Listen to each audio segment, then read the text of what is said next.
Net के TV channel का और लोकतंत्र की आवाज़ से हमारे साथ बहुत सारे साथी मौजूद हैं यहाँ पे, और उनका साधुवाद करती हूँ कि इसको कवरेज कर रहे हैं, और हमारे मीडिया पार्टनर हैं, उनको बहुत बहुत आभार, धन्यवाद, साधुवाद।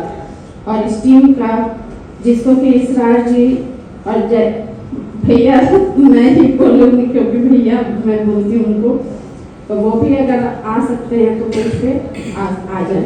आराधना है हमारे लिए, और हम आराध्य की जब सेवा करते हैं तो कान, नाक, आँख, सब इंद्रियों को वश में करने की कला जो माँ में समाहित है, तो आप लोग कृपया शांति बनाए रखें।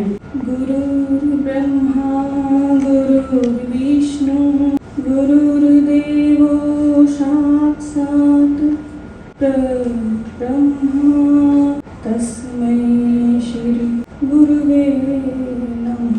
श्री गुरुवे नमः। श्री गुरुवे नमः। ओम सहनावतु सहनो भुनक्तु सह वीर्य करिवावहै तेजस्विने अवधीतमस्तु मा विद्विषावहै। ओम शांति शांति। यहाँ बैठे सभी मेरे प्यारे श्रोतागण, मेरी माताएं, बहनें, बालक, हमारे लिए आप सब बालक के जैसे ही हैं। स्पेशली कला मंडली की अध्यक्ष प्रतिभा जी और सुमन जी, उनके साथ बड़ा उनके जीवन, इस कला के मंच का ही नहीं, मुझे लगता है कि जीवन में भी उन्होंने उनके जीवन की भूमि को सुमन जी ने एक कला का मंच दे दिया है। ये बाहरी कला का मंच नहीं है, ये उनके जीवन को ही उन्होंने कला का मंच बना दिया है। उनकी प्यारी सी मुस्कुराहट से मुझे ऐसा प्रतीत होता है। आप सभी को बहुत बहुत साधुवाद, साधुवाद, साधुवाद। ऐसे तो बहुत से विषय हैं जिन पर बोला जा सकता है, बहुत कुछ है जो अभी तक अनकहा है, अनसुना है, अभी महसूस भी नहीं किया। लेकिन जैसा कि मैंने परसों भी देखा प्रोग्राम, और आज भी जो देख रही हूँ, ये विविधा, ऐसे ही शब्द मुझे लगता है ऐसे ही जान नहीं पड़ता है।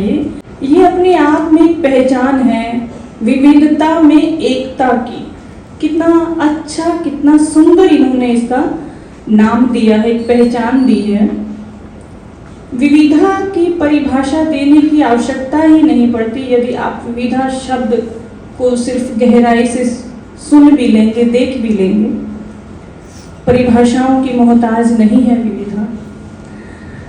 तो यहाँ मैंने देखा भारत की लगभग ज़्यादातर हर राज्य से कुछ न कुछ वहाँ की मूलभूत संस्कृति हो गई, उसमें हमारे लोक नृत्य हुए, लोकगीत हो गए, हमारी भाषा शैली हो गई, यहाँ तक कि हमारी वेशभूषा भी हो गई।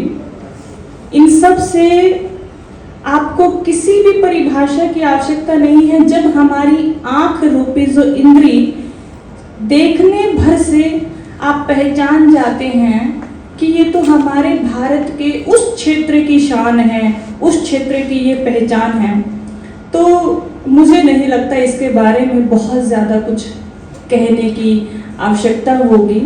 ये अपने आप में सूर्य को दीपक दिखाने जैसा होगा। लेकिन नारायण देव की भी जब हम आरती उतारते हैं तो उसमें भी दीपक की आवश्यकता तो पड़ती है ना? तो इतना भर ही दीपक की आवश्यकता रहती है। भारत की जो ये एक संस्कृति है, जो विशेषता है, वो यही है कि हिंद सभ्यता से जो निकली चली आई है हमारी सभ्यताएं, हमारे ऋषि मुनियों ने जो हमें दिया, वो चाहे आयुर्वेद हो, ऋग्वेद हो, सामवेद हो, अथर्ववेद हो, ये सब का सब, और जो ज्ञान है, अध्यात्म हो, संगीत हो, नृत्य हो, कोई भावना हो, ये सब आपको कहाँ सुनने को मिलता है? केवल और केवल हमारे प्यारे भारत की भूमि से मिलता है। कहीं और भी मिलता है क्या देखने में आपको? बताइए। नहीं मिलता। कुछ लोग बाहर गए होंगे विदेश में, क्या कभी किसी ने अनुभव किया कि बाहर जाकर भी आपको लगा कि नहीं, यहाँ वो अपनत्व नहीं है, लोगों में वो भावनाएं नहीं है जो हमारे भारत देश में है? क्या कभी किसी ने ऐसा महसूस किया?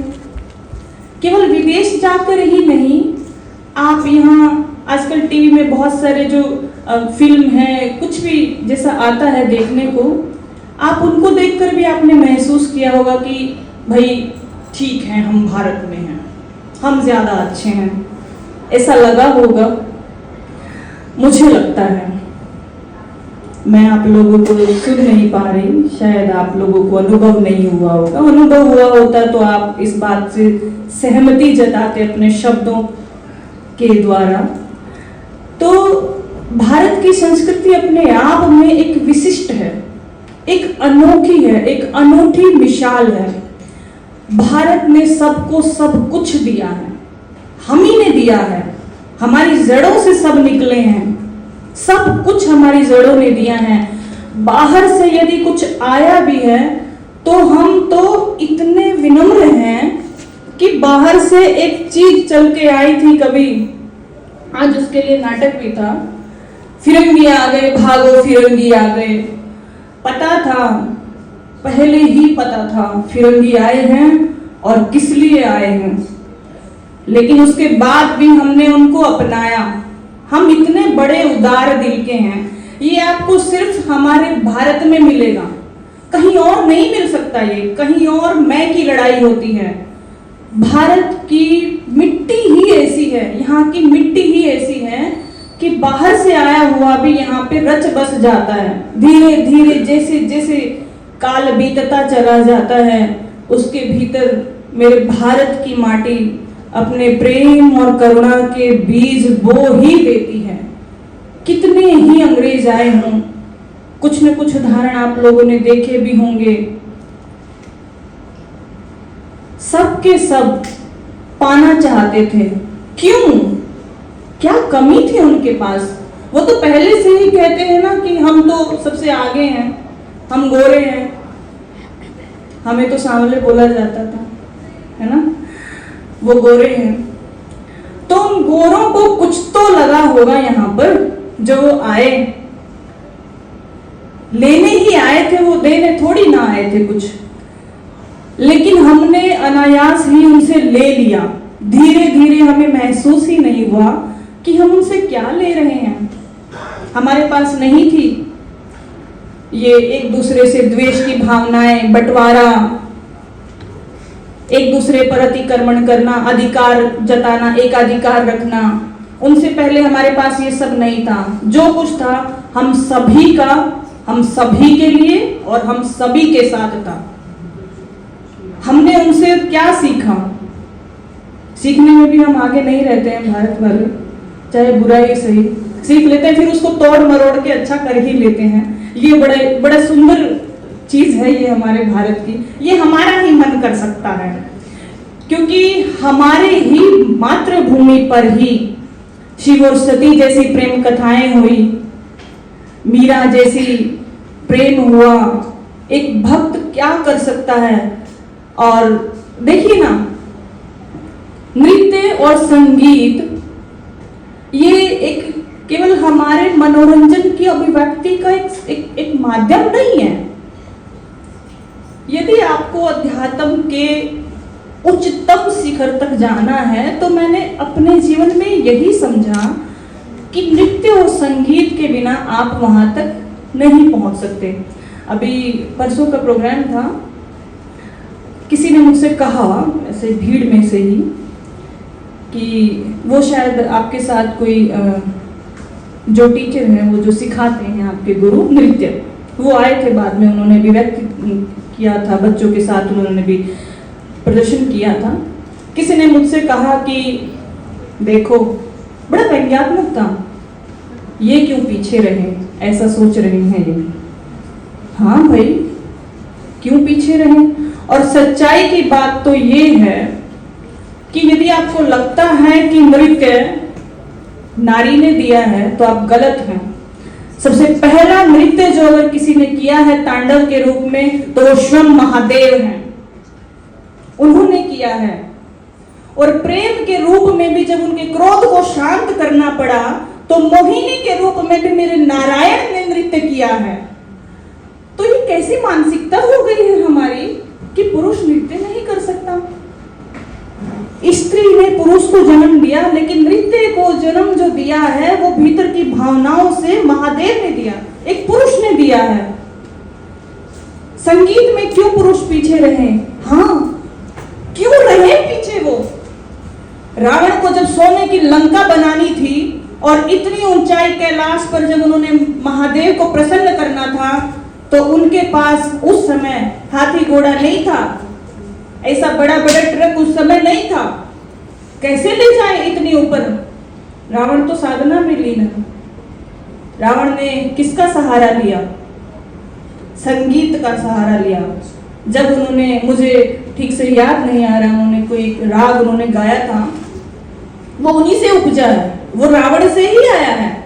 वो आया तो उसकी तरंगे इतनी ज्यादा पावरफुल हुई कि वो जो सोने की जो खदानों में से जो सोना था, इतनी बड़ी बड़ी जो चट्टान रूपी थी, वो स्वयं उस नाद की तरंगे, उस राग की तरंगे कहाँ जा रही हैं, वो सारी की सारी चट्टानें उस दिशा में अपने आप चलने लगी। आप रावण संहिता जब पढ़ेंगे तो वहां देखेंगे इसको, और शिव पुराण में भी इसका उल्लेख है। तो आप सोचिए, नृत्य और संगीत क्या कर सकते हैं। हम अपने शरीर, हम अपनी जुबान से, अपना वाणी से हम केवल मंत्र का उच्चारण कर सकते हैं, मीठे बोल बोल सकते हैं, लेकिन जब भीतर प्रेम उमड़ा हो, आनंद हो, आनंद की अनुभूति केवल नृत्य में है। और दुख की अभिव्यक्ति का माध्यम एक मात्र गीत है, गायन है। ये मूल्य हम समझते हैं, बाहर नहीं समझते। आजकल के बाहर के आप देखेंगे ऐसा अजीब अजीब सब होता है, उनका म्यूजिक समझ में नहीं आता, हमें तो सिर दर्द हो जाता है फिर उसमें। लेकिन मैं देख रही हूँ कि मैं पूरा दिन, परसों भी लगभग बहुत ज़्यादा देर रहे और आज भी, तो भीतर से एक ऊर्जा उठती है, मन नहीं करता कि आप चले जाइए। कितनी मधुरता है हमारे पास, कितनी मधुरता है। आप अपने आप को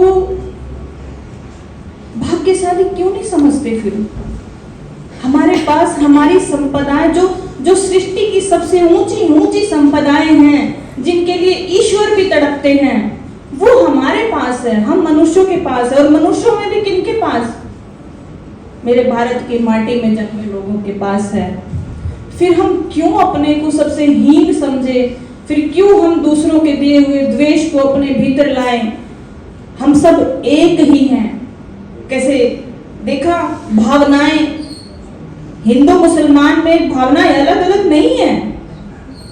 देखा आज कैसे मिर्जा गालिब जी एक बात बोलते हैं कि मर तो मैं अभी जाऊं, मैं तो चला जाऊं, लेकिन इस बुढ़ापे में इसे बेसहारा छोड़ के कैसे जाऊं? क्या ये अलग था? क्या ये हमारे भीतर नहीं है? क्या ये जैन में नहीं है, बौद्धिस्ट में नहीं है, हिंदू में, इवन क्रिश्चियन में भी है? लेकिन इन भावनाओं को दिया किसने? हम भारत वालों ने, ईश्वर ने, सूर्य देव ने दिया। सूर्य तो इवन इस पूरी सृष्टि की आत्मा का कारक कहे जाते हैं, नारायण देव भगवान। सबसे पहले सूर्य जो है कहाँ उगता है, बताइए आप मुझे, बताइए कहाँ उगता है। सबसे पहला दर्शन कोई करता है तो भारत करता है, बाद में फिर सब करते हैं, उनकी तरफ से वो पहले करते होंगे। लेकिन दार्शनिक तौर पर और जो चीजें रिसर्च की गई हैं, हम करते हैं उसका पहला दर्शन। हम भारत ही हैं, हम भारत वाले ही हैं जो सूर्य को, चंद्रमा को, केतु को, सभी को, हम ग्रह नक्षत्रों को एक मानव के रूप में, एक देवताओं के रूप में मानकर उनको पूजने लगते हैं। और देखिए, उस पूजने के भाव से हमें फल भी मिल जाता है। सबसे बड़ी बात तो ये है, अगर कोई आपको कोई पाखंड है, झूठ है, तो आप कहिए। जब नारायण की हम उपासना करते हैं तो उसके जैसा तेज हमें मिलता है, बशर्ते कि आपके अंदर वो समर्पण हो, वो भाव हो। समर्पण से सब मिल जाता है। राम की शक्ति पूजा, जब मैं यूपीएससी कर रही थी, मेरा हिंदी लिटरेचर था, तो मैंने राम की शक्ति पूजा वहां पहली बार पढ़ी थी। ये अंत समय में जब उनको कोई विचार नहीं आया, जब वो परेशान हो गए, जब थक हार गए, उनका पूर्ण समर्पण कब दिखा? वो पूरी पूजा में नहीं दिखा, वो अंत में आकर के वो समर्पण, जब उनको ये लगा कि नहीं, मेरी माँ मुझे राजीव नयन कहती थी और मैं ये नयन ही दे दूं, एक ही नयन की, तो वहां पर एक कमल की आवश्यकता थी, मात्र एक कमल की। पूर्ण समर्पण के साथ, नहीं जानते थे, क्योंकि राम को कभी ज्ञात नहीं था कि वो शम नारायण है। उनको शक्ति भुलाकर ही, उनको श्राप था ये कि आप अपनी शक्ति भूल जाएंगे और आप एक आम मनुष्य की तरह आप भावनाओं में रहेंगे, आप जीवन को जिएंगे, आप दुख भी भोगेंगे, पीड़ा भोगेंगे, आप प्रेम भी भोगेंगे, आपको सब महसूस होगा। तो ये केवल उनको श्राप था ये। तो वो नहीं जानते थे कि मैं ईश्वर हूं और मैं तो दूसरी आंख लगा सकता हूं, ऐसा हो सकता है, नहीं याद था उन्हें। वो परेशान हो गए कैसे, लेकिन माता जानकी को बचाना था, छुड़ाना था, वापस लेकर आना था। ये उनके प्रेम की पराकाष्ठा थी कि देखिए, माँ देवी के लिए उन्होंने अपना नयन जैसे ही निकालने लगे तो माँ दुर्गे, माँ शक्ति उनके सामने आई। वो कब आई? जब उन्होंने अपना सर्वस्व सौंप दिया।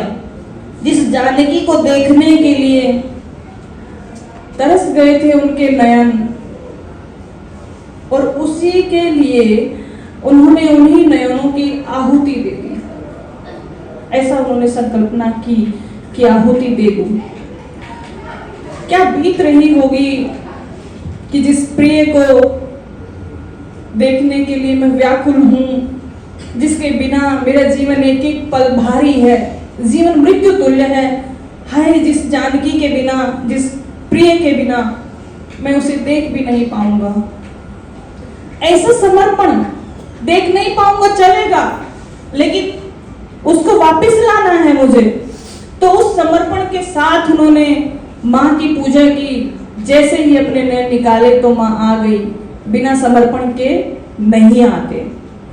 अगर किसी को लगे कि ईश्वर दो मंत्र रटने से, ऐसा त्रिपुंड लगाने से मिल जाते हैं, नहीं मिलते।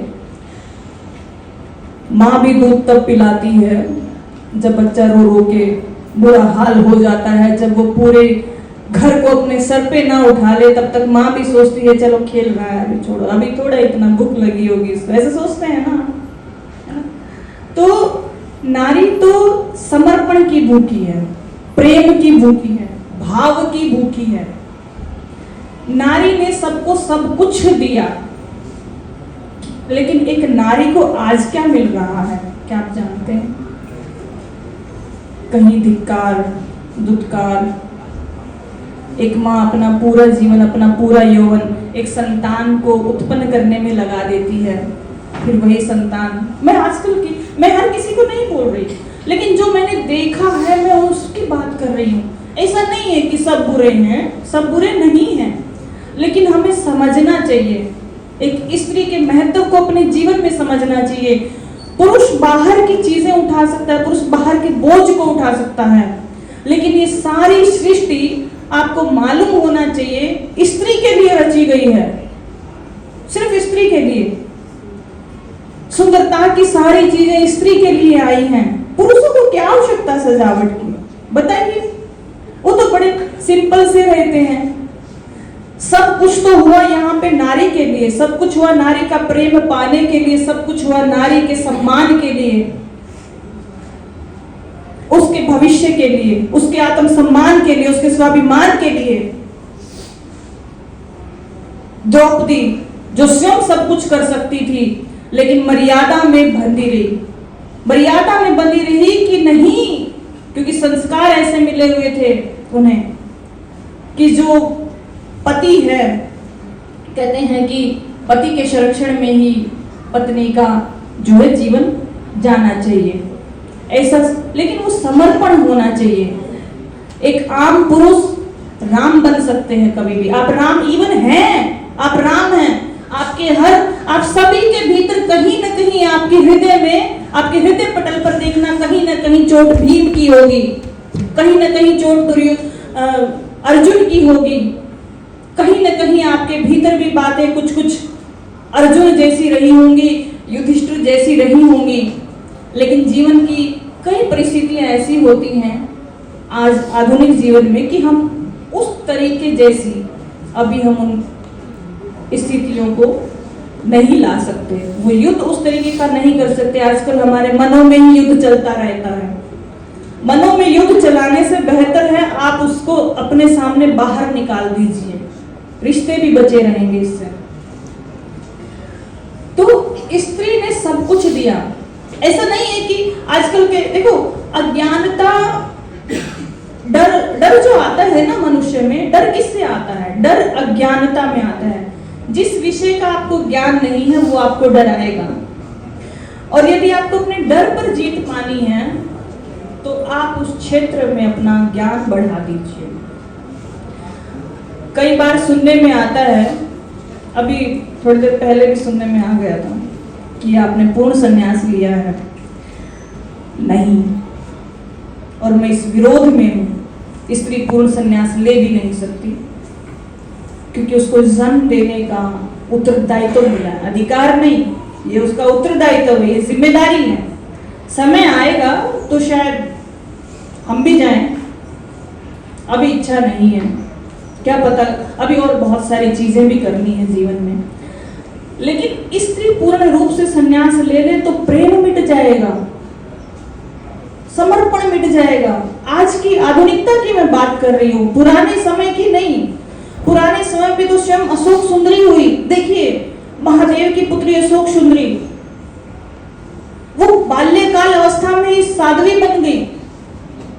माता बोली खेलने खाने के दिन है, बोली नहीं माँ, ये साधना के दिन है, ये ऊर्जा से भरे हुए दिन है, तो उसे एक अच्छी ऊर्जा में ही लगाना चाहिए।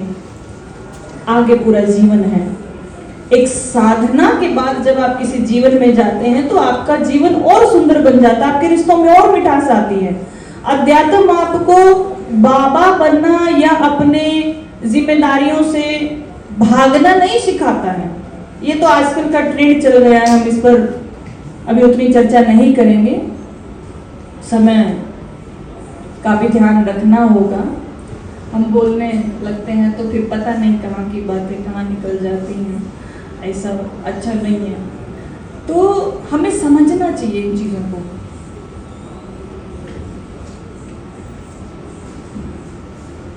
अध्यात्म बाहरी वेशभूषा, बाहरी दिखावा नहीं है। भारत ने अध्यात्म पूरे जगत को दिया है। हमारी विडंबना, ये बड़ी दुख का विषय है कि हमारे भारत से निकली हुई चीज, हमारे भारत की संस्कृति, हमारी पुरानी पहचान को हम ही भूलते जा रहे हैं, बाकी सब अपनाते जा रहे हैं। आज राधा राधा नाम जितना विदेशी लेते होंगे, मुझे नहीं लगता भारतवासी उस मन से लेते हैं।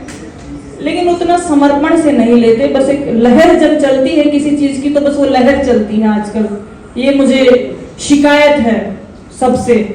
अगर आप कुछ भी करें तो पूरा समर्पण भाव से करें, और जो भी आप जीवन में कर रहे हैं ना वो 100% करें, और अपने ही क्षेत्र के आप उत्कृष्ट बनने की कोशिश करिए। फिर देखिए कोई भी चीज आपको रोक नहीं सकती।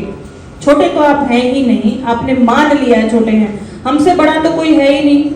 अरे ईश्वर को अपनी पूजा कराने के लिए हमारा निर्माण करना पड़ा तो कहाँ छोटे हैं हम?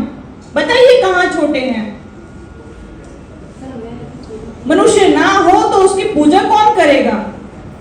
पशु नहीं करेंगे, पशुओं की तो बलि दे दी जाती है, भेंट हो जाते हैं, वो भावना व्यक्त नहीं कर सकते। वो कितना कुछ दिया है हमें हमारे ईश्वर ने। ये सिर्फ हम ही हैं जो हर नई चीज को जन्म दे सकते हैं, आगे से आगे विस्तार कर सकते हैं।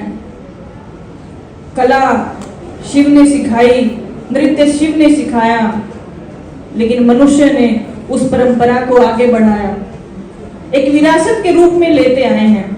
और हमें इन विरासतों को बचाकर रखना है। कैसे? फुहड़ता में नहीं। आप बाहर जाइए, आप देखेंगे, आप अपने मोबाइल स्क्रीन पर आजकल जैसे ही ऑन करते हैं तो घंटों निकल जाते हैं, स्क्रॉल करते करते पता ही नहीं चलता। आनंद आता है किसी को कि समय व्यर्थ होता है? भाई हमारा तो समय व्यर्थ होता है, फिर बाद में ना बड़ा ऐसा मन दुखी हो जाता है, पश्चाताप सब ऐसा होता है कि हाय कहाँ मैंने अपना एक घंटा बर्बाद कर दिया इसमें, कुछ और पढ़ते। ना पढ़ते तो मौन ही रहते, कुछ ना करने का हो तो मौन रहिए, बचाइए, लेकिन फुहड़ता की तरफ मत जाइए। ऐसे तो बहुत सी बातें हैं, लेकिन वापस इस कार्यक्रम पर ही लौटते हैं। जो इतना प्यारा विविधा ने जो ये कार्यक्रम रखा है, ये एक अनोखी पहल है। मुझे भगवती कभी ऐसा ध्यानावस्था में जब कभी आती हैं तो मुझे कई बार कहा अब संगीत की ओर ध्यान दो, अब तो कभी कथक और इस तरीके के नृत्य को भी मेरे सामने वो लेकर आई और मुझे एक जुड़ाव महसूस होता था। आप सब विश्वास कीजिए, अगर मैं अपनी जीवंत आंखों से ये नृत्य देख रही हूँ तो ये मेरे जीवन का, मैं 36 साल की अभी हो जाऊंगी नवंबर में, तो ये मेरे जीवन का पहला अनुभव है जिसको मैं अपनी जीवंत आंखों से देख रही हूँ। और मैं बता नहीं सकती इसने मेरे मन के भावों को कैसे और ज्यादा मुझे मेरे इष्ट के, मेरे आराध्य के, मेरी माँ भगवती के और समीप ले आए हैं। जब आपका मन बेचैन होता है, आप परेशान होते हैं, तो आप संगीत सुनिए। संगीत में भी देखिए ये औषधि का काम करती हैं। ऐसा नहीं है कि आप किसी भी टाइम, ऐसा मैंने बोला कि संगीत सुनिए तो आप ऐसा चालू हो गए बस ठीक है ऐसा संगीत सुन लें, नहीं। हर संगीत का एक समय है, हर राग का एक समय है, दिन के किस प्रहर में उसको सुनना चाहिए, ये विधान है। और आप करके देखिए, आप किसी अपने गुरुजन से मिलिए जो संगीत के गुरु हों, नृत्य के गुरु हों, आप उनसे पूछिए, वो आपको बता पाएंगे समय के, दिन रात के किस प्रहर में कौन सा राग होना चाहिए, आपके भाव किस तरीके से कहाँ और कौन सा राग आपको सुनना चाहिए, कौन सा उस समय आपको नकारना चाहिए, किस नृत्य को आपने करना चाहिए। हर किसी का भाव एक दूसरे से जुड़ा है। अध्यात्म, पूजा, साधना, ये सब हमारी नृत्य और संगीत के बिना अधूरी है। अधूरी छोड़िए, बल्कि उसको पूर्ण करने का एक आत्मा है, श्वास की तरह है वो। अगर उसको निकाल दोगे तो आप पूर्ण परमात्मा को भी नहीं पा सकते बिना उसके। तो नृत्य और संगीत को आप ईश्वर की तरह पूजिए, आप उसको ईश्वर की तरह मान सम्मान दीजिए। ये कला मंच है, यहाँ जो भी अतिथि बुलाए जाएं अभी नहीं, आगे से ध्यान रखिएगा। मैंने थोड़ा नोटिस किया है इधर, मुझे अच्छा नहीं लगा। आप चाहे किसी भी क्षेत्र के हों, लेकिन आप जहाँ बैठे हैं इस हॉल में, ये नृत्य और संगीत की साधना का क्षेत्र है, ये कला का है, ये कला का मंच है, और कला से बड़ा पूजनीय कोई नहीं है, कोई भी नहीं है। तो आप इसका एक देव तुल्य ही आप इसका सम्मान करें। फूहड़ता को एक तरफ जाने दें। ठीक है, भारत के संविधान ने हमें जो है स्वतंत्रता का अधिकार दिया है, लेकिन स्वच्छंदता का नहीं दिया। ये केवल पुरुषों के बारे में नहीं है, ये मैं स्त्रियों को भी कहूंगी, मेरी नारी शक्ति को भी कहूंगी। आज वो गलत दिशा में जो जा रही है उसको आना चाहिए। इवन अभी मैं 2 दिन पहले पढ़ रही थी, कहीं एक शोध हुआ है, वैश्विक स्तर पर एक शोध हुआ है, उसमें लिखा था कि यदि आप कला, आर्ट सेंटर या आर्ट गैलरी या ऐसे रंगमंच, थिएटर, यदि आप नहीं जाते हैं तो आप अपने जीवन का 3 साल की उम्र कम करते हैं। लिखा हुआ था ये, बजाय उनके जो जाते हैं। कुछ तो भीतर ऊर्जा देता होगा, तभी तो ये वैश्विक स्तर पर शोध हुआ है ना। और जर्मनी ने अगर ये शोध, जापान ने अगर ये शोध किया तो कुछ तो सोचा होगा। फिर घूम फिर के आ जाते हैं, ये दिया किसने है? हमारे शास्त्रों ने, हमारे भारत के ऋषि मुनियों ने, हमारे संतों ने, हमारे देवी देवताओं ने, हमारे ईश्वर ने ये सब दिया है। तो आप सभी जो है इसका सम्मान कीजिए और इनको आगे बढ़ाने में थोड़ा सा भी योगदान आप दे सकते हैं तो दीजिए। आप अपने क्षेत्र में कोई ऐसा बालक हो जो ऐसा करना चाहता है, जिसका रुचि हो, वो सक्षम नहीं है, आप उसे बढ़ाएं ना।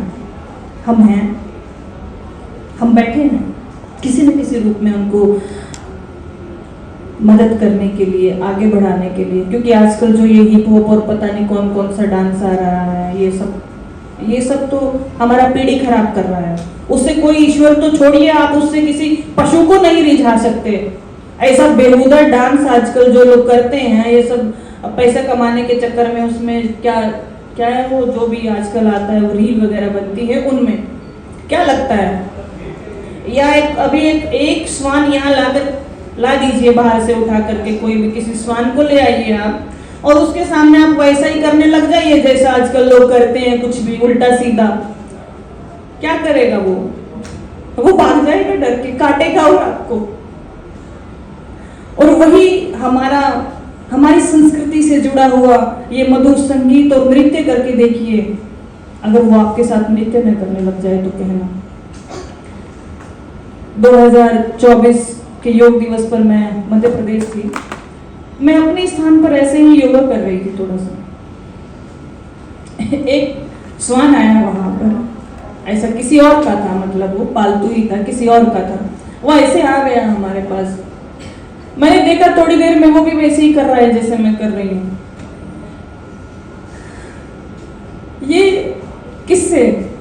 वो भी समझते हैं कि कौन मृदु है, कौन कटु है, ये किस भाव से गा रहा है, किस भाव से नाच रहा है, किस भाव से बोल रहा है। पशु पक्षी सब समझते हैं। तो जब वो समझते हैं तो हम और आप क्यों नहीं समझ सकते? क्यों? क्योंकि हम समय ही नहीं देते। हम इतना बिजी हो गए हैं, इतना भाग दौड़, चले जा रहे हैं। ऐसा पैरों से नहीं, मन में भी चले जा रहे हैं। कहीं बैठे हैं तो अभी भी कितनों का मन यहाँ नहीं होगा। गुरु माँ कुछ ज्यादा ही बोलने लगी है, कब चुप होंगी कि हम अगला नृत्य देखें? हाँ, ऐसा सोच रहे हो क्या? स्वाभाविक है, मन है, मन की स्थिति का कोई पार नहीं है। मन कैसा भी बोल सकता है, ये तो मन है। लेकिन उसके प्रति ना सजग रहो, अपने विचारों के प्रति सजग रहो। क्या शब्द आ रहे हैं अंदर से, क्या भाव आ रहे हैं? भाव ही तो है जो कुछ है, भाव ही है। ये देखिए, वो एक तरफ आज वो बानो थी, दूसरी तरफ वो थी, पड़ोसी थे वो, उनके बीच कोई खून का रिश्ता नहीं था, रक्त संबंध नहीं था, पड़ोसी थे। जब हम एक दूसरे के आसपास होते हैं ना, तब ऐसा ही भाव आता है, तब तुम अरे जाओ, तुम मर जाओ, कैसा गाने को उसको दे रहा था, है ना, तुम मर जा करके, ऐसा हो जाए वैसा हो जाए। गई भी नहीं थी, बस निर्णय ले ही रही थी कि हाँ ठीक है, ले चल मुझे, तेरे घर में रहूंगी। ऐसे फूट के रोने लगी वो, जो पूरा जीवन उसको कोस रही थी वो रोने लगी। भावों को समझिए। हम आधुनिकता की मैं विरोध नहीं करती, आधुनिकता जरूरत है, आवश्यकता है हमारे देश की, इस सृष्टि की आवश्यकता है। अगर हम आधुनिकता के तौर पर अगर हम नए नए आविष्कार नहीं करेंगे, खत्म हो जाएंगे, हम जड़ हो जाएंगे। कुछ नया खोजना ही तो हमें जीवित रखता है, हमारे भीतर इस बात की पहचान दिलाता है कि हम अभी जीवित हैं, हमारे भीतर प्राणवायु है। जिस दिन आप कुछ भी नया खोजना बंद कर देंगे, आप समझिए मृत्यु है। खोजना जारी रखिए। कभी मैं कहती हूँ कि कभी भी कुछ भी खत्म नहीं होता, कुछ भी नहीं होता। जगह बदलती है, भाव बदल जाते हैं, परिस्थिति बदल जाती है, लेकिन जो आ गया वो खत्म नहीं हो सकता, कभी नहीं होता। कहीं दूसरी जगह वो उसकी जगह ले लेता है, उस स्थान को छोड़ के दूसरी जगह पर। हमारे पास आते हैं लोग, हमें ये परेशानी है, वो परेशानी है, ठीक है, सुन लेते हैं। अच्छा, कुछ कुछ हमारे शास्त्रों में उपाय भी हैं, पूजा वेद मंत्र से करते भी हैं। तो क्या लगता है आपको, बच गए आप? मैं असली अध्यात्म की बात करती हूँ, मैं पाखंडवाद को बढ़ावा नहीं देती। अगर कोई यहाँ पाखंडवाद के साथ हो तो वो मेरा विरोध मेरे सामने आकर के कर सकता है, लेकिन मुझे फर्क नहीं पड़ता। क्योंकि मैं अनुभवों के आधार पर बोलती हूँ, मैं किसी की रटी रटाई बातों को नहीं बोलती। मैंने अपने जीवन में बचपन से सीखा है, और जाने कितनी बार मैंने मृत्यु को गले लगाया है, शायद 10 दिन पहले भी लगाया हूँ। मैं हर दिन अपने अनुभव से सीखती हूँ, अपने आसपास के लोगों से सीखती हूँ।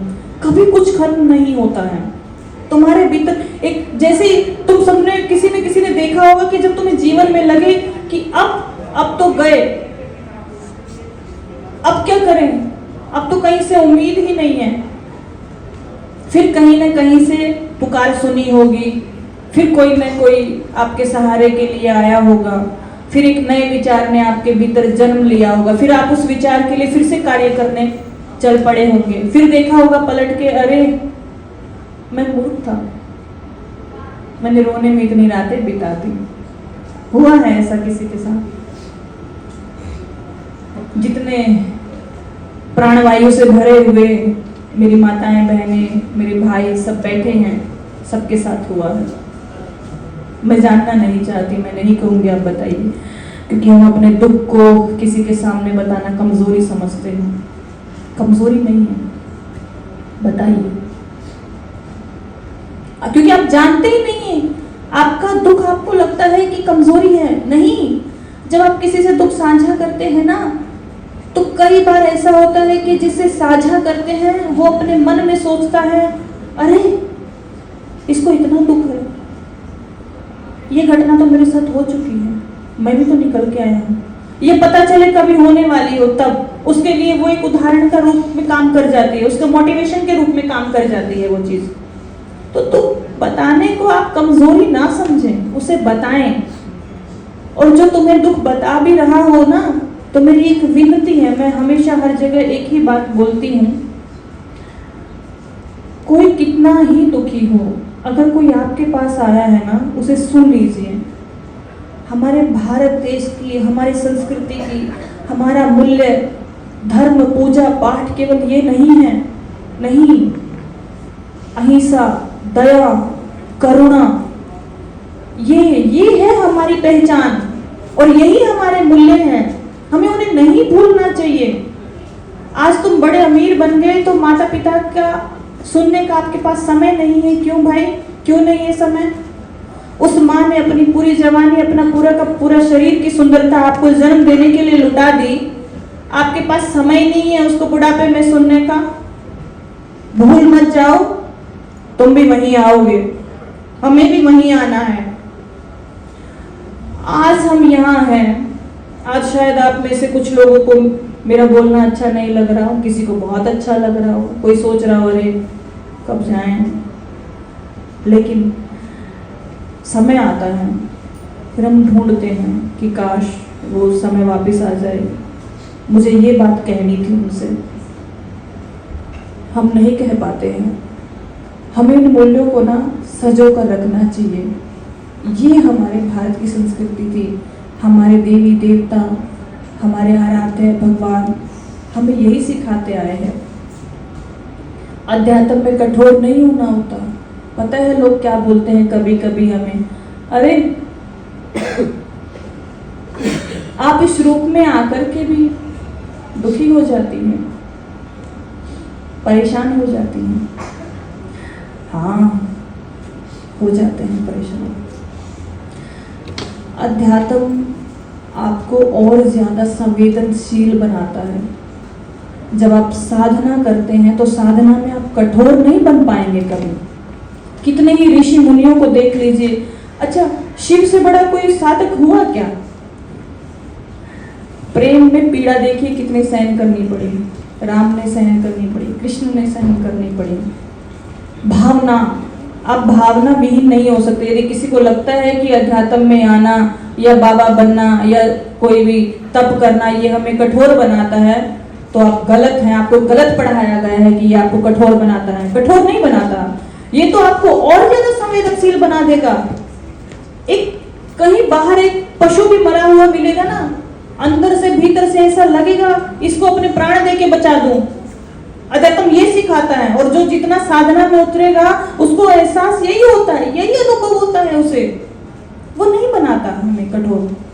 हाँ, वो हमें ये सिखा देता है कि हमें कौन सा भाव कहाँ पर प्रकट करना है, उन विपरीत परिस्थितियों में हमें कैसे संभलना है, विचलित नहीं होना, ये वो सिखा देता है। बहुत ज्यादा आनंद की अवस्था में उन्माद में नहीं चले जाना है, सब लुटा नहीं देना है। और जब दुख आए, गहन पीड़ा और दुख आए, तब अपने आप को नहीं मिटाना है। इतना भर सिखाता है अध्यात्म। बस जीवन जीने की कला सिखाता है अध्यात्म। और बिना हमारी संस्कृति की धरोहर, नृत्य हो, संगीत हो, कलाकारी, चित्रकारी हो, मतलब भावना को प्रदान करने की, उसको व्यक्त करने की कोई भी अभिव्यक्ति का माध्यम हो, वो सब यही सिखाता है हमें।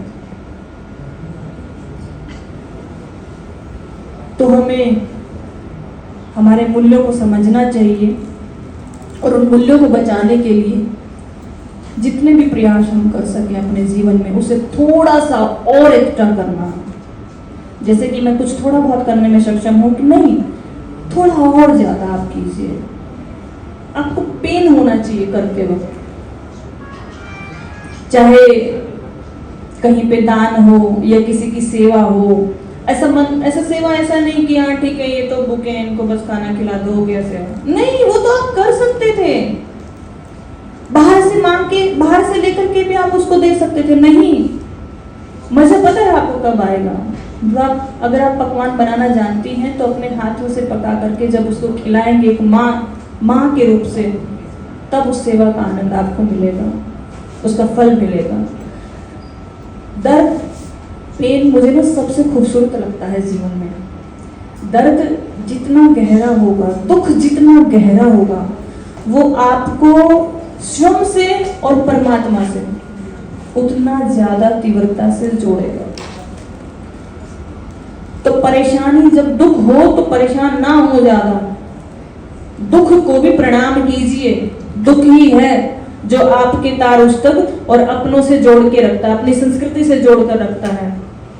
और हमारी संस्कृति दुख में एक दूसरे को सहयोग करना सिखाती है, दूर भागना नहीं सिखाती है।